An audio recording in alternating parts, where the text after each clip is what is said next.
안녕하세요.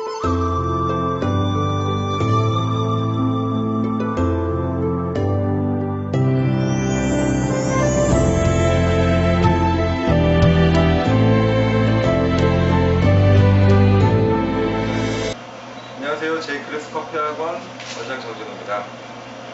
네, 오늘 저희가 로스팅할 커피는 에티오피아 내추럴 모모라 커피입니다.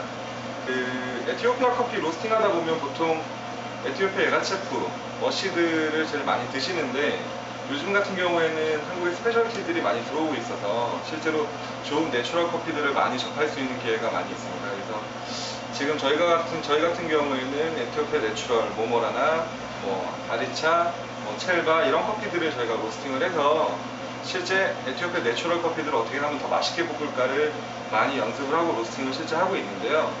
저희가 로스팅을 하면서 실제 내추럴 커피 어려워하시는 분들한테 한 가지 로스팅하는 방법을 좀 알려드리기 위해서 지금 로스팅 시연을 잠깐 할 건데요.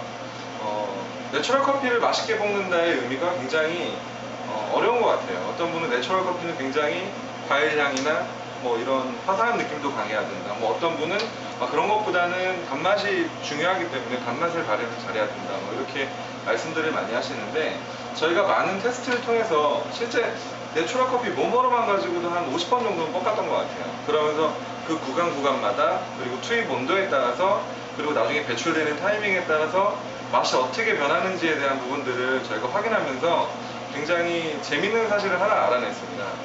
저희가 에티오피아 계열에 있는 내추럴 커피든 머시드 커피든 기본적으로 커피가 가지고 있는 맛을 발현시키기 위한 충분한 시간이 필요하다는 것을 많은 로스팅을 통해서 저희가 확인을 한 거죠.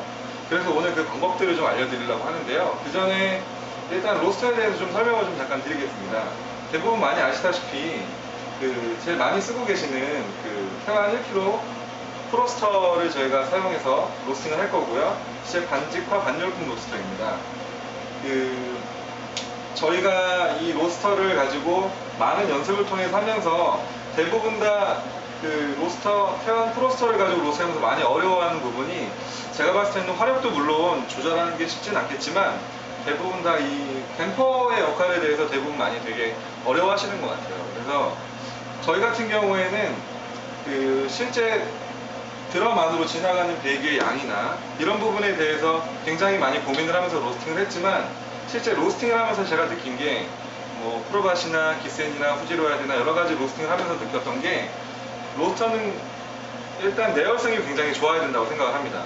예를 들어서 막 로스팅하는 중간에 제가 댐퍼를 열어서 그 내부의 온도를 떨어뜨리거나, 아니면 실제로 로스팅하는 중간에 그 생두가 가지고 있는 열을 손실을 시키거나 하는 부분들이 생기지 않게 하기 위해서 로스팅의 내열성, 그리고 이 댐퍼를 조작하는 것도 여러 가지 이유가 있습니다. 로스팅 하시는 분 얘기를 많이 들어보면 댐퍼를 열어서 저는 열풍을 더 많이 써주겠다, 아니면 댐퍼를 닫아서 약간 스모키하게 하겠다, 이런 여러 가지 표현들이 있지만, 그거보다 더 중요한 거는 실제 드럼 안에 있는 생두가 열을 받아서 충분히 그 안에 있는 맛들을 발현시키는 게 굉장히 중요한데, 그때 필수적으로 중요한 것 중에 하나가 절대로 열이 떨어지면 안 된다는 겁니다. 예를 들어서 실제 가스를 통해서 열이 올라오면 드럼을 통해서 열이 전달이 되기 때문에 실제로 최종적으로 생두에는 열을 계속 공급을 받는데, 간혹가다 로스팅을 하다가 중간에 댐퍼를 열어서, 화력은 낮은데 댐퍼를 열어서 온도가 떨어지거나,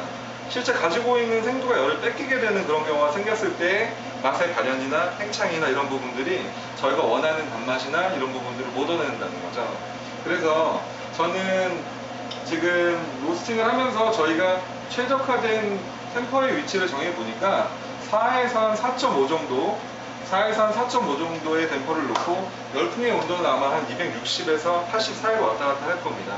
그리고 화력은 중간에 제가 원하는 수분 날리기, 카라멜라이징, 배치까지의 시간을 맞추기 위해서 제가 화력은 계속 조절을 할 거고요. 중간에 많은 로스팅을 통해서 프로파일링이 되어 있는 부분이기 때문에 실제 샘플링을 하면서 제가 냄새를 맡지는 않을 겁니다. 네. 그리고 나서 나중에 제가 알려드린 대로 로스팅 방법을 한번 해보시면 저보다 더 잘하시고 더 맛있게 하실 수도 있지만 하나의 방법으로 좀 권해드리는 거니까, 네, 한번 해보시는 것도 좋을 것 같습니다. 그 중에 하나, 로스팅을 하기 전에 한 가지만 더 말씀을 드리고 시작할 게 뭐가 있냐면, 생두가 가지고 있는 맛을 발현하기 위해서 열원은 굉장히 중요합니다. 어떤 데는 열풍을 가지고 열원을 주는 게 있고, 어떤 데는 가스, 어떤 거는 가스지만 드럼이 뚫려 있는 직화식, 열이 바로 전달이 되는 직화식. 그런 로스터들이 실제로 열을 공급을 했을 때 그 안에서 생두에 대한 많은 성분들이 발현되는 시기가 좀 다르다는 거죠. 예를 들어서 제가 반직화로 5분 동안 카라멜라이징을 시켜서 로스팅을 했는데 열풍식을 그렇게 할 수 없다는 얘기입니다.